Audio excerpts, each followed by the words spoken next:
Welcome to another episode of the COO's Corner podcast, the COO's Corner, where you get an exclusive look into insider secrets on how COOs and industry leaders drive success in the world of business operations, leadership, personal growth, and resilience. My name is Tamar Nelson, your host, and a specialist in the area of operational resilience. And today, we are exploring the topic of joy, the key to organizational productivity growth.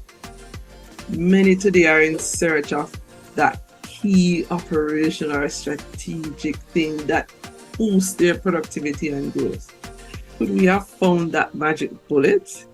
Please listen in and find out more. Today, our guest is none other than Marguerite Orane, the owner of the company Free and Laughing Incorporated. Her commitment is to help others live, work, and lead with joy. Marguerite Orane is dedicated to changing the way we live and work so that we do it with joy. She coaches leaders in realizing the value that joy and happiness bring into the people and the profits within the organization. Her experience as an entrepreneur, a Harvard MBA, her curiosity about the mysteries and delights of the world, and her daily spiritual grounding through mindfulness meditation are the foundation of this work. A little backstory, I met Marguerite probably close to 20 years ago. That was a while now. I just finished my master's. I don't know if you remember Marguerite. And the company I was working for needed a strategic plan done for the first time. And I did the groundwork and online and looked what was happening around. And I found Marguerite. And that's how we started talking. But eventually they had decided that, oh no, Tamar can do this. Which I did. And I learned a ton from. It was a very enriching experience. But I've been a fan of Marguerite and her work ever since we have connected. And she has always been free and laughing. Marguerite, welcome to the podcast. Delighted to have you. Thank you, Tamar. It is my joy to be here. Awesome. Guys, you're in for a treat. Let me tell you that. Now, we have been on this podcast talking about all things affecting operational, organizational, personal growth and success. What does joy have to do with it? Well, let me give you the experts. So in January 2012, I was walking through the Miami airport and I passed, the bookshop, and I saw this magazine with a smiley face on it. No, I love smiley faces, right? Of course, joyful people love things like that. And I stopped and I looked, and it was a what? Harvard Business Review. And I'm like, what? And it had the value of happiness, how employee well-being drives profits. So, I had to buy the copy, and you can see how worn it is, right? I've had it for 10 years. And so I read it, and I was like, oh my gosh, because here was research from, where else? Harvard Business, right? Harvard Business School, that said what they found is that happy employees were 31% more productive, 3 times more creative, and businesses with happy employees had 30% more profitability. So, Tamar, you're in the productivity space. You tell me, which are your productivity strategies and techniques can give you that kind of results? Not many. Not really. So this is definitely a conversation to have, Marguerite. Especially now, because I think that the pandemic would have drained a lot of the joy out of the workplace. And what I am seeing now with the persons that we interact with on a day-to-day basis, our stakeholders, our clients, that the new pandemic is burnout. And when you're burnt out, it's hard to have joy, right? Yeah, So I call it the new pandemic, I right? think you're right. So how this thing is something that we all can have. It's not something that you buy off the shelf. Not at all. How might we as leaders build this culture of joy in the workplace? So I think first of all, you're absolutely right about the pandemic and the impact. But the truth be told is that most workplaces weren't so joyful before the pandemic anyway, which is why people don't want to go back into the workplace, right? So if you are finding resistance to your people wanting to go back to work and so on, you need to check yourselves. It wasn't, so there's no going back to anything. We have to move forward. But I do agree with you, Tamar, that you see, I think people thought that when it was over, whatever over meant, that things would go back to normal. Well, there's no normal. As you say, burnout is really the new normal, right? Uncertainty and so on. So, and plus the pandemic, not really over, whatever that means. So we're in this limbo and people are not feeling very grounded. Lots of things have happened and it's a very unsettling time. And then organizations are now playing catch up as well because some did well during the pandemic, others didn't. And so they now have to play catch up. So there's a lot of pressure out there. So what does a leader do? Because the leader has to lead, right? Exactly. Well, the first thing the leader has to do is to make sure that the leader, him or herself, comes from a place of joy. So you can't turn up to work with a miserable face, grumpy, disrespectful, not talking to anybody and say, okay, time for joy. Doesn't work. You gotta turn up. And I from a place of joy. And you said something very important. Joy is innate. It is within us. You look at babies, you look at children. Oh, just look at them. They're just full of joy, right? They're laughing, everything is possible, they're exploring, they're curious. Everything is just a wonder. If you ever watch a baby look, or a little toddler looking at a flower or a piece of grass or something, anything, they do it with this sense of wonder and wonderment and joy. This is fabulous. The world is an exciting place. Yes. All right. So that's how your leader wants to be, right? Right. And I'm a huge proponent, and I do this in my coaching and in my leadership training, that before you go to work, you need to ground yourself in joy. Or if not even joy, just get calm and peaceful with yourself. So I highly recommend that you establish a morning routine, what I call a morning ritual of caring for mind, body, and spirit. Very important. Even 10 minutes of doing this every single day puts you in a much better place. There is a lot of research about successful CEOs, and I would say most of them wake up early and have some kind of morning ritual. They exercise, they meditate, they read, whatever it is, they do something that grounds them. Now, here's where I always get groans. Oh, no. Which is when I say that you do this before you check your cell phone. Mm-hmm. And people freak, right? Because you know that the cell phone is now an appendage to the body. It's something that we can't live without. It goes everywhere with us. Usually, before we had cell phones, they were on a wall somewhere in the kitchen, far away. Yes. So you carry it to the bathroom, the bedroom, it's everywhere. How do we get away? Yeah. I have a theory that in a few generations, babies will be born with cell phones in their hand, right? But seriously, what the cell phone does is that it brings the outside world into your world, into your orbit, before you are grounded and ready for it.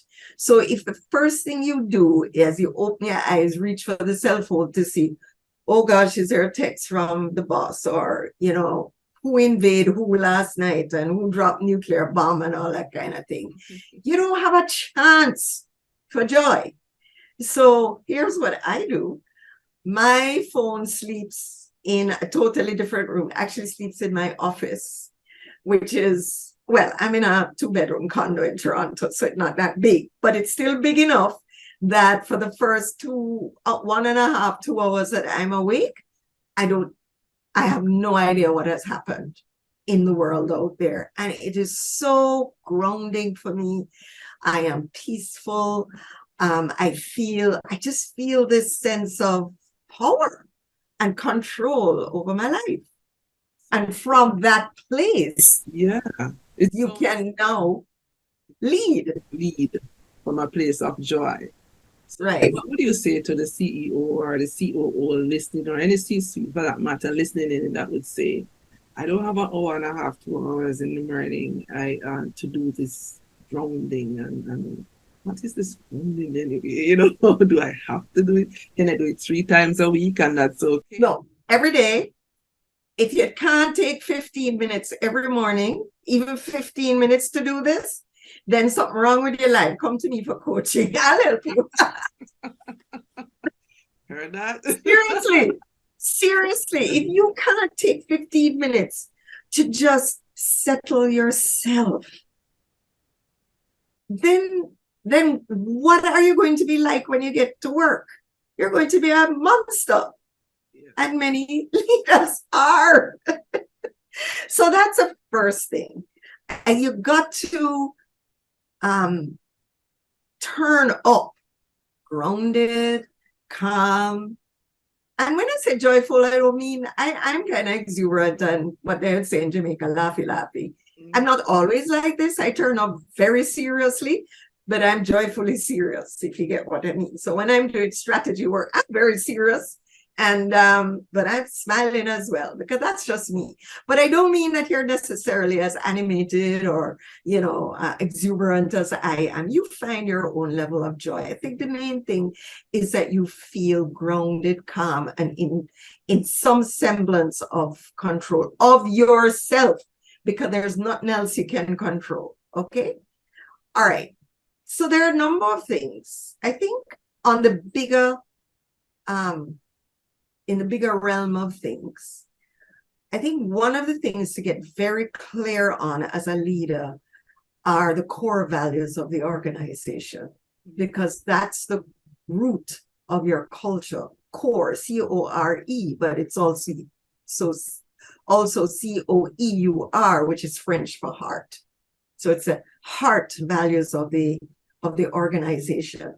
So you want to get very clear on those. What do I mean on that? Not just the words, integrity, accountability, the standard words you would see, and then you see it up on the wall and it look nice, and that's it. It's actually getting clear about what these core values mean in terms of the behaviors, how people are supposed to behave, and the underlying assumptions that they have that you all share. And in this articulation of the core values and the culture, that is where, if you wish, you may bring in expressions of joy in terms of your vision for the culture. I actually do in my work of visioning, what's this culture that we want it to be? And that's grounded in core values. And then when you get clear on that now, you have to do a number of things. First of all, you and your leadership team have to live these core values. So you can't say your core value is respect and, say good morning to people, which, Tamara, I cannot tell you how many organizations, when I work with people, you're doing these workshops with the employees, and they're like, and them no say good morning, miss. But so often I can't believe it. Appalling, right? Anyway, so the CEO has to lead the culture. This is not something that the CEO shunts off to HR. HR is there to support the culture, but the CEO has to live it and be seen, not talk it, to be actually seen living the culture, behaving in a way that was articulated around the culture. Absolutely. And then, of course, the leadership team, he or she has to insist that the leadership team does the same. And then they insist that they, and so on, and it cascades. What we tend to find happen very often with culture is that, oh, well, we need to do training. We need to train the people, train them. And I'm like, whoops. Let's work on ourselves first. Let's work on leadership first. Because listen, what leadership does, people are looking on and saying, yeah. All right. So the next thing. In our last episode, yes, our last podcast episode dealt with stress. And I think this follows right in line with that, stress. I know we're talking about joy. And one of the things that I said in that interview with Scarlett, that as leaders, how we manage our teams, we really have to start with ourselves because it's an inside job first. Absolutely. We have to manage ourselves first so that we can help them, right? That's right. And to embody those values. And as you rightly said, a lot of times we have these acronyms that spell out our values and it look nice and they're on plaques. But what does it really mean to you? And what you ask the questions when you go in organizations, you'll find that it means something else to some. Yes. Joy for me is different. Joy for you, joy. But what the team needs to do, including the leadership, is to come together and define what those values mean. That's right. And how we show up. What does it look like? When that happens, then everybody knows when something is not in line with the values. And you go. Come into, I said, no, that's not how we operate here. That's not in line with our core values because they now understand and everybody's on the same page. And when that happens, we can then lead with joy because it's not just the leadership alone that is moving things.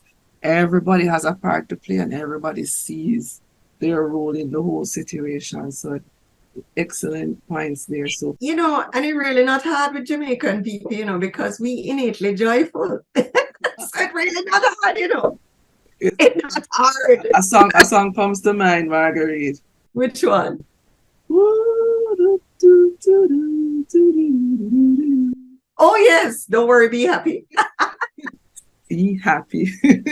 By the way, I must tell you that, I'm a solopreneur. I work from my office here in Toronto and I do workshops and stuff, but music is a very big part of joy because it's said that music speaks directly to the soul. It passes all the logical neural pathways and just goes to the soul. So I actually have what I call a joyous morning playlist that I play every morning when I come into my office, but I also play it at workshops. When I start my workshops, that's what they because again, first of all, I have to make sure that as a facilitator, I turn up joyful and also that I create an environment for joy, which is a next thing now. So you've gotten clear on the culture. All right. And culture is about how people behave. But what about the context? What about the environment? What does your workplace look like? Do a walk around, it's nasty and dirty or dull and boring. The physical environment is very, very important. And the other part of environment or context are your systems and procedures. And this is where it gets really, really fun. You really should go through all your processes, all your systems to make sure that they are joyful. What do I mean by that? It means that you take out anything that is going to cause angst and consternation unnecessarily for your team members and your customers. So you're going through and you're saying, well, is this really necessary? Why are we asking the customer to do this? Why are we asking them to enter the name and address 5 different times? No, we need to figure out, because all of those things cause frustration and are hurdles and barriers to joy for the customer as well as for your team members.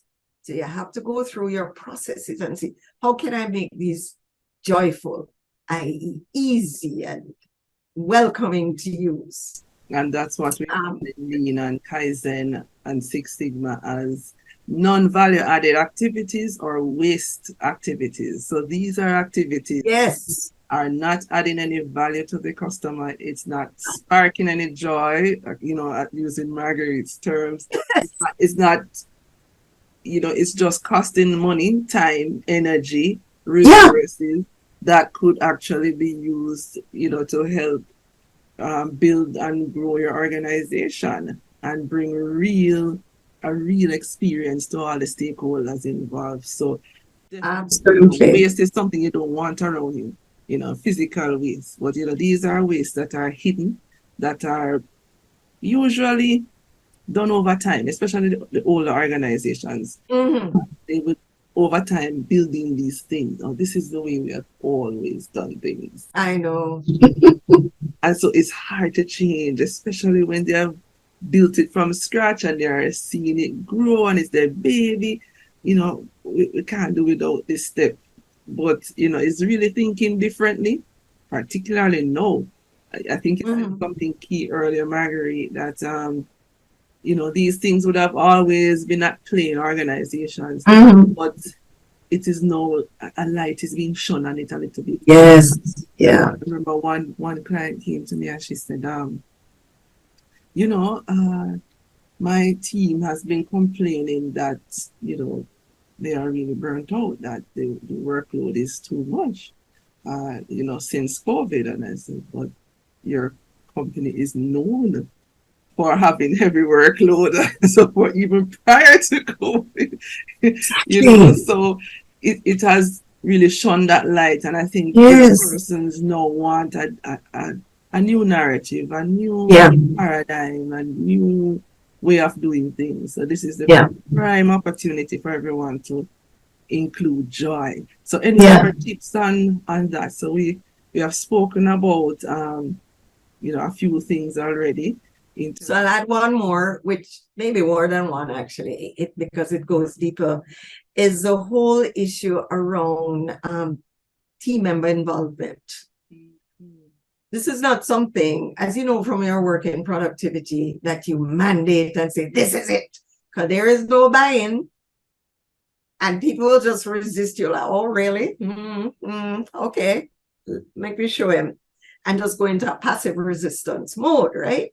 So it's so important to have conversations going to genuinely involve people, not just in the definition and the of the culture, but also even in the processes and so on. Because so often as leaders, as managers, we redesigning procedures and so on and so forth, and we don't consult with the people on the front line who know without any big fanfare, and who have been saying long ago, why this thing not working, and the customers complaining and we're not listening.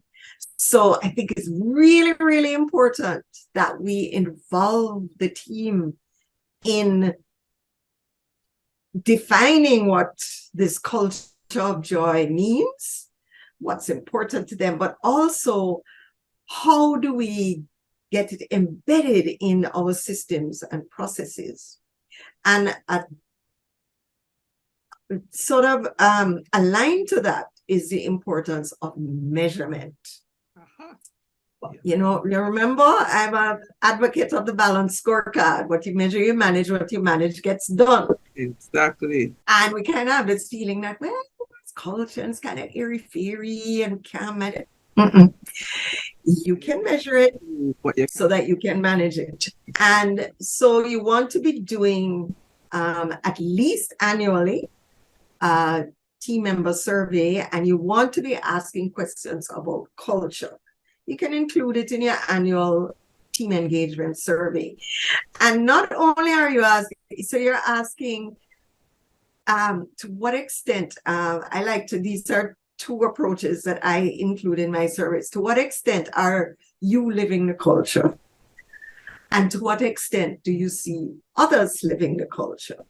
And that's so many times there's a mismatch because people say, I'm living it, but others are not. So there's a mismatch.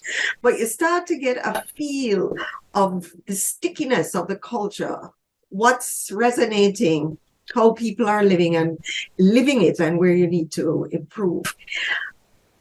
I also recommend, though, Tamar, that you do some spot surveys throughout the year as well. Just a sort of pulse surveys, depending on the size of your organization. I actually was reading yesterday, and I'll forget which CEO it was, but he was saying he has like thousands of employees in America. But he says that what they do in their organization is that they survey the team member on their anniversary date of starting in the organization. And I thought that was a really, really interesting approach. And even with a small organization, even on the anniversary of the person starting, you say, hey, let's have a conversation. How are things going? Outside of formal performance evaluation and so on. But you start to gather information and get feedback about how the culture, how it is progressing in terms of what you had identified that you wanted it to be. Right, because and I had that point, to bring up, because especially when you're talking about building operational resilience, especially now, measurement is key. You can't improve what you can't measure, and as I said, what gets measured gets done. And you spoke about some systems that you can put in place in terms of measurement and monitoring systems. You can have those spot checks, those surveys. Well, how do you measure joy? Is there a barometer? Minimum. This is something that this is something that has puzzled all of the researchers and survey. And that there's, I don't know, you may have heard of Bhutan, the kingdom of Bhutan in the Himalayas. Yes. They actually have they measure gross national happiness. They're not just GDP, they're also GNP, gross national happiness. And organizations, what they've found that the only way to really measure joy or happiness is to ask people, how joyful are you? How happy? There's no other way. It's just how people feel. So far, that's the only way to do it. Yeah. That I have seen. And I think it's very valid, ask people. I'm seeing too, Marguerite, is that many organizations are now having a chief happiness officer, a CHO, right, who is the person that's responsible for happiness levels within a company, and typically works along with HR and is focused on improving well-being of the company's employees. Yeah. I've seen a lot more of that. Yes, worldwide, and I think when you have someone that's focused on it, and you may see more happiness around, more joy and happiness happening. But that person is a support to the CEO. That person or that post cannot be the one that takes on the load of happiness all on him or herself. Because if there's a disconnect with the CEO, it will not happen.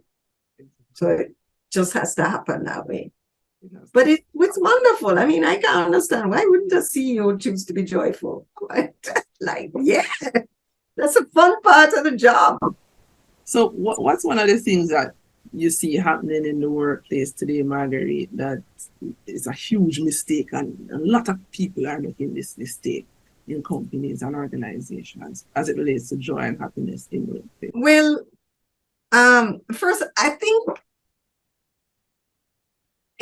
if we go to the nice word news nowadays, mindset.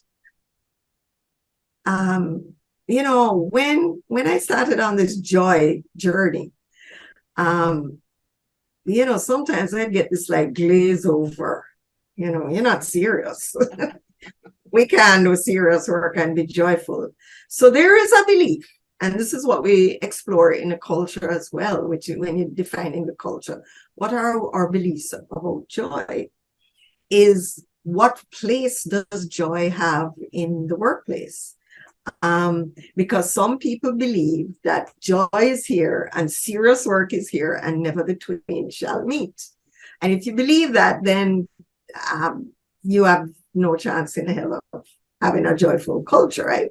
So I think you want to explore your beliefs around joy and to actually recognize that joy has a value to your bottom line. And that's why I walk with this all the time. Just in case you don't believe me, check the research here. And since then, there's way more research and there are courses on it. And it's just wonderful what is happening. Study just so it's really to test that.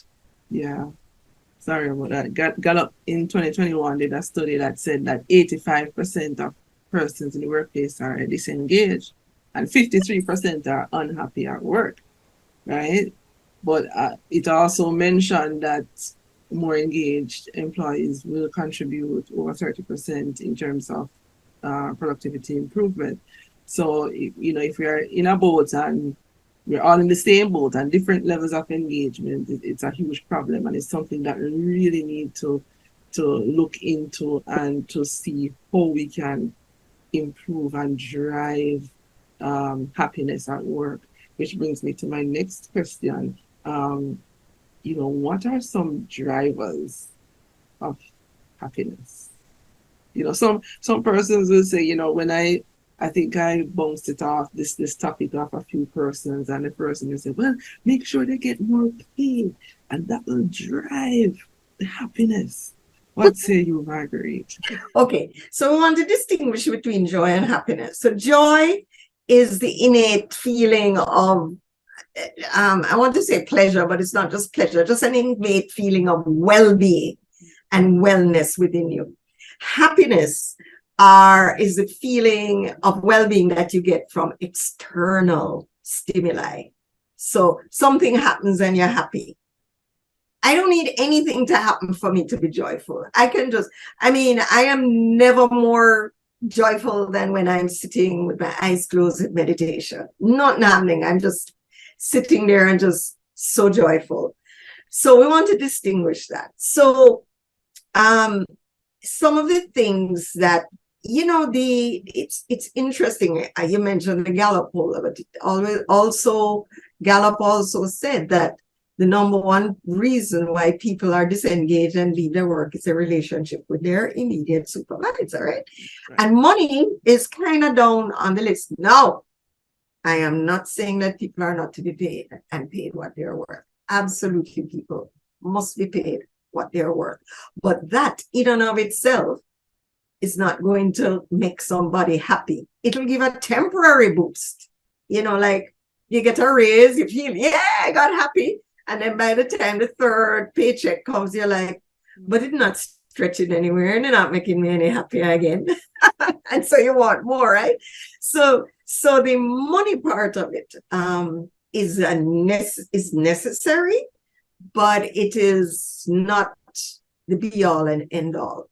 There are issues around recognition and meaning. People need to know that their work matters.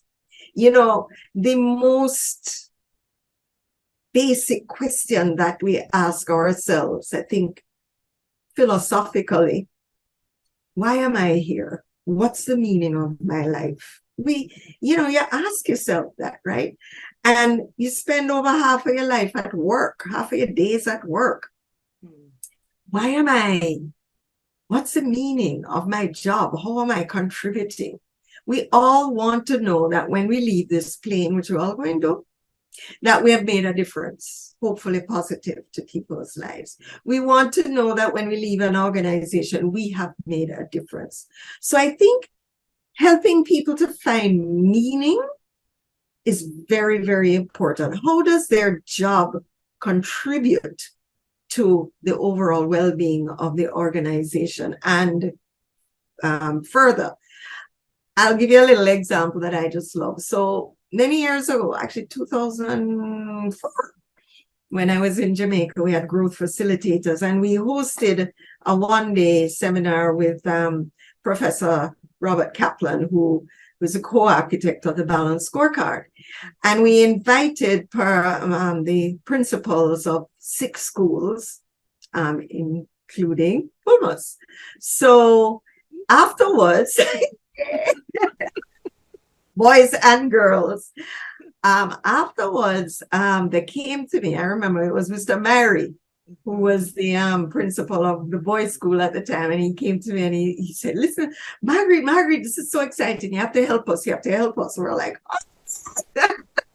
So we embarked on this thing to do the Balanced Scorecard in schools.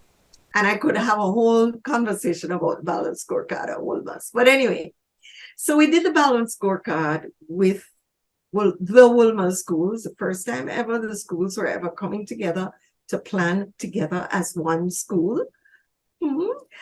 And Colleen Montague was the Principal. was a principal then, and still is. Fabulous, fabulous lady. I'm like her number one fan.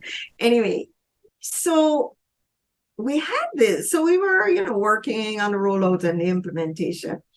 And she came and she called me and said, Marguerite, we're having a problem with the ancillary workers. They're not really understanding and seeing themselves in this strategy business. So I said, okay, let's have a session with them. So we had a session with them. And in the Balanced Scorecard, we have what we call a strategy map, which is a one-page picture of the strategy that actually is very, very powerful. On one page represents the whole strategy. And so we went to them and we had this conversation. Where do you see yourself in the strategy? And all of a sudden, they had this light bulb moment that, oh my gosh, hold on. We are important contributors to the learning, the teaching and learning process, because the students can learn in a dirty classroom. And you could just see the light open up when they realize, I come here not just to clean the place, but I'm actually helping these kids learn. And when they graduate from Wolmer's, as all Wolmerians do, become wonderful contributors to society. What a geese. As an old girl myself. Exactly. Just to that. So this is when we have to understand that when people come to work, they come to work not just for the pay. Yes, they might say that, but really they want to come to work to make a difference. And when you can tap into that, then I don't want to say all hell breaks loose. It's more like all joy breaks loose. And people are engaged and they're open to all the new things that are coming up, or the new ways to be productive, to do work better, to serve customers, whatever it may be. It's like you ignite a fire. Yes. And it just burns within them. So it's not just in one person. And it's contagious. It's close to the organization. Everybody is, contributing. People want to contribute. They are included in the decisions. Yep. They feel a part of what's happening. And, according to, my former CEO, he just passed that away too. He always spoke to us about, what is your legacy? What is it that you want to leave when you have passed on? I am of mixed feelings about this legacy thing. Because you really don't know what your legacy is going to be. Somebody determines what your legacy is. I believe in doing good now. Yeah. But you have to future generations will judge legacy. Leave a legacy, absolutely. just do what you need to do now. On a daily basis. So, yes. Yeah. So one of the things though with this thing around meaning is that very often you'll find that that excitement and that spirit in volunteer organizations. I don't know if you've noticed that. Organizations that are run or highly, motivated by volunteers, you find that, and you wonder how they get things done. Right. They get things done because of meaning. And if we can get that sense of meaning into a government department, a ministry, a business, can't stop us. Can't stop us. The problem lies when there is a disconnect, right? And just like any circuit, when there's a break in the connection, the energy won't flow through the circuit. The light bulbs won't come on. Yeah. There will be no electricity in the sockets.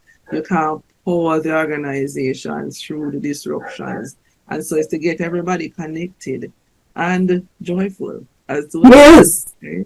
And when you heard you speaking, I remember that exercise that I did with the team, a few months ago. There, I saw where, there was discord and everybody's like, oh, that person is not doing, and that person is not doing anything, and it's the worst place and so forth.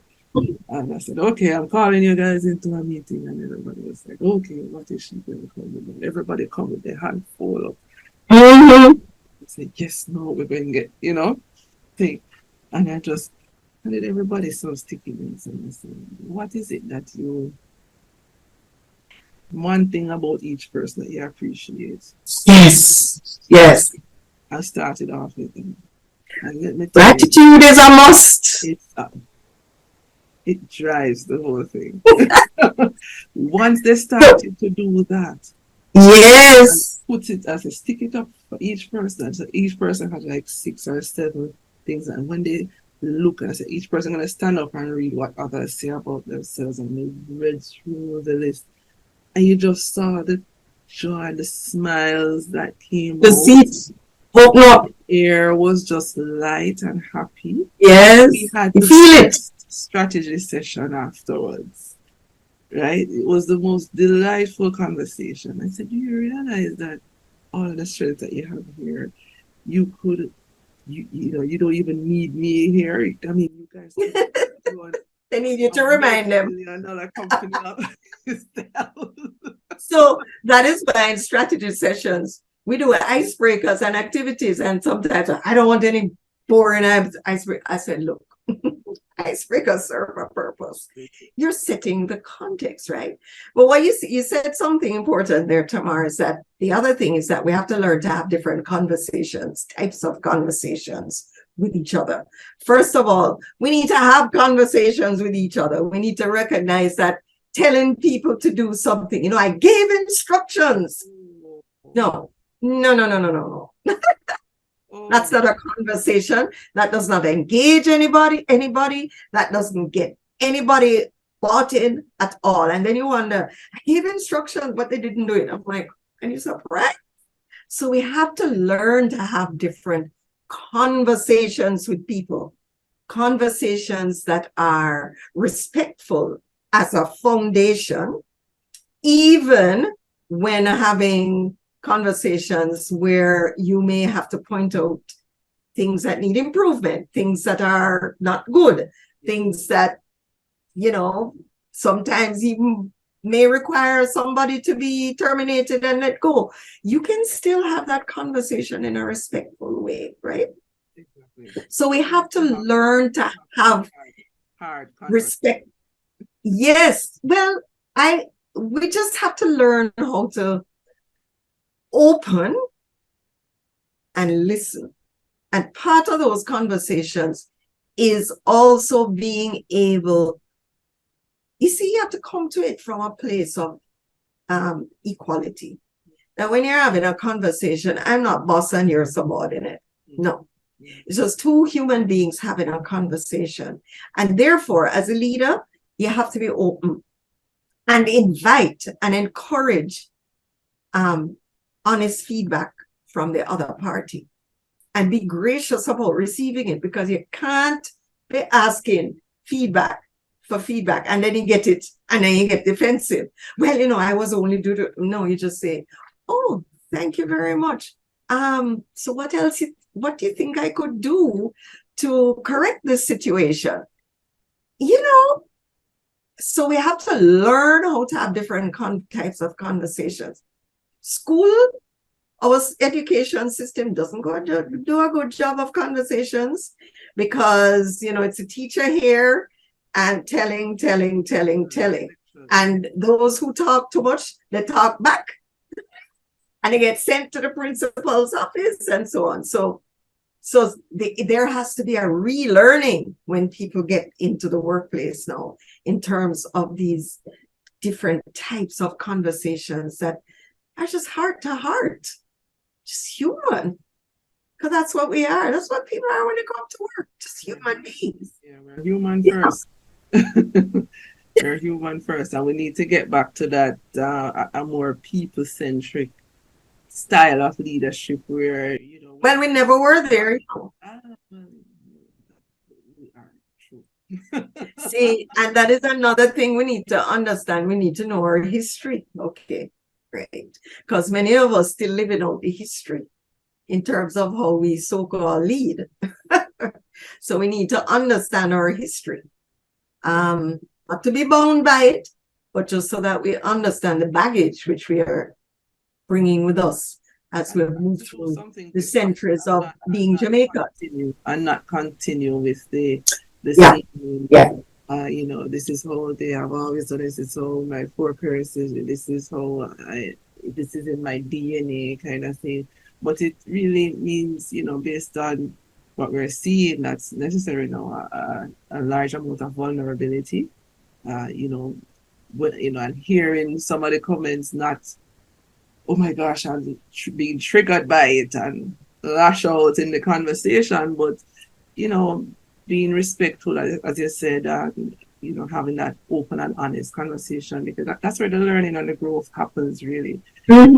Because there's always, we speak about the Johari window from long time, where there are aspects of ourselves which we won't see, but others will see. And it's like opening up ourselves that we can find out what these things are and actually build on them and grow so that we can allow others to grow, because the organization won't grow if we are not growing as leaders. Well, it might grow, you do have some organizations that grow, but they grow at a price. They grow at a price, which wants to pay that price. And if you didn't have that type of leadership, then it would grow even faster or better. Have a greater impact. So we could talk about this topic for a very long time. I'll come back. But where are some places that persons can go to find joy resources? Well, they can come to me. So for sure, I publish a fortnightly blog where I speak about leadership, simple, practical things to do around leadership. And I also do a fortnightly, alternate that with a fortnightly newsletter in which I share resources. I have a theme and I'll share resources, typically a mindfulness moment, a quote, an article or two, a podcast, a video, sometimes some music, just some resources, because I recognize that people are really, really busy. And so my job is to curate these resources and help share them with people. Every now and then I'll do a book list or I'll do a book review that in terms of a book that I found very helpful. I just finished reading one that's just blown my mind. It's Discipline is Destiny by Ryan Holiday. He studied the Stoics, and it's just fantastic. Read. Discipline is Destiny. It's really, but let me give me stuff. Oh no, I don't know where I put it. Anyway. So Marguerite on LinkedIn, so you can. I'm on LinkedIn, Instagram. I'm not on Twitter anymore because it's not a joyful place. So it's the other thing, remove yourself from company that is not joyful. So I came off Twitter. But I am on Facebook still, Facebook, Instagram, and LinkedIn. And feel free to to subscribe to the newsletter. You get a lot of value from it. And actually, one of the joys of the pandemic, the blessings, there were blessings. You see, we have to count our blessings. So one of the icebreakers I used to do during the pandemic is, what's a blessing from this pandemic? One of the blessings was that I had time because I wasn't traveling anymore. And, my clients were not thinking about strategy too much. They were like, we need to just, pay the bills, right? So I had time. So I used the time well, and I became a mindfulness meditation teacher, which meditation has been so powerful in my life in terms of grounding me. I've meditated for decades. And so I decided to become a teacher. So now I just want people to engage in this practice of mindfulness and meditation. It's part of the calming and the grounding. So I've recently launched an online program that anyone can access at any time. It's not free, but of great value. So that's another resource that is available to you. So there's lots that you can find. So what would you say to the person that's in mindfulness meditation? Isn't that woo?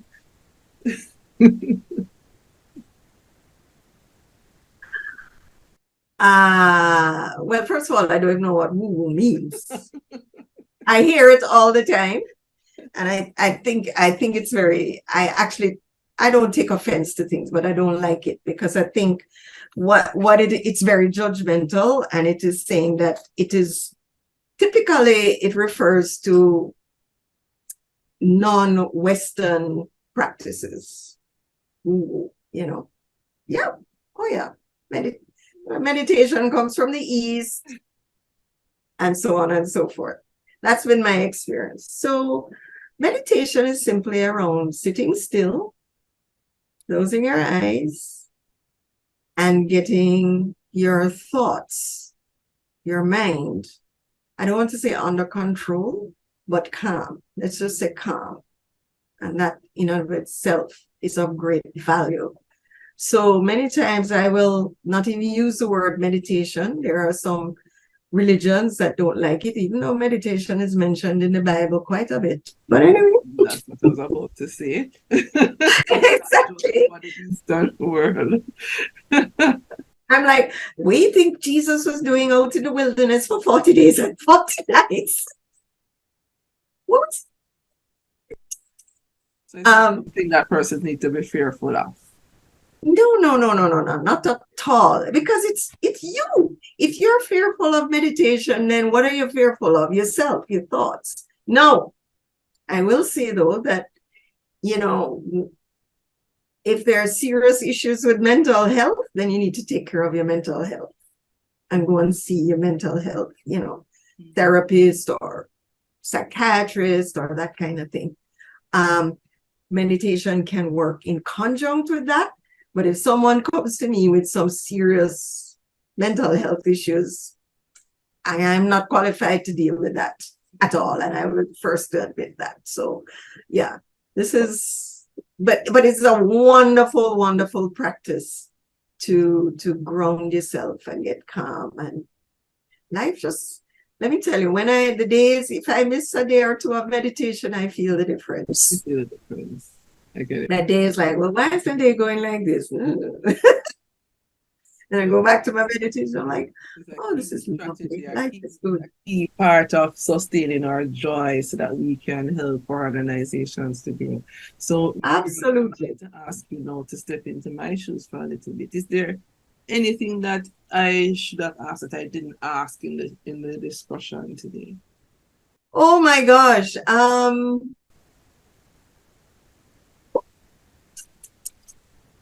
I can't think of anything offhand. Cover that. You're a wonderful interviewer. Or a wonderful conversationalist. You did want me to be just a conversation, and it was. So thank you very much because you were listening. Yes. Yeah. Thank you.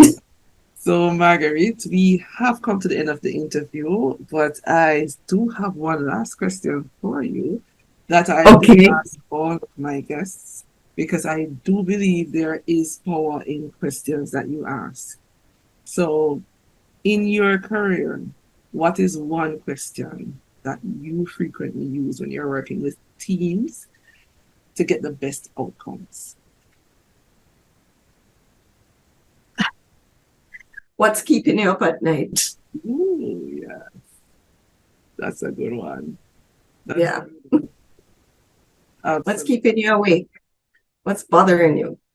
Because if we can get to that, then we get. If you identify the problem, you're halfway to the solution. So Absolutely. Absolutely. yeah, It gets you straight to the pain points. You know exactly where you need to focus so that, yes, you connect right with the problem areas. yeah. And every CEO has something. And I just know the one thing, like the one thing. I don't need the litany, but the one thing that is just like, man, this thing really bothering me. Yes, Yeah. absolutely. That's lovely. Thank you for that question and a wonderful interview. It was great talking with you, Marguerite. Thank you, Tamar. Always wonderful.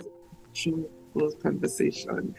Thank you for sharing with us your wisdom today. And, Thank you. you know, to you, our listeners, I want to thank you for listening. Hope you enjoyed the session today. And, you know, share with us what you like most about this episode. Please reach out to Marguerite and find out more about her mindfulness online course that helps, you know, leaders deal with stress. And you can find more at margueriteorane.com/mindfulness-meditation. And I'll put these in the show notes so you'll have the links so that you can get and find out more about this. So I hope that this conversation has moved you all to do something a little bit differently going forward. And please share with us, you know, what changes and the results have been.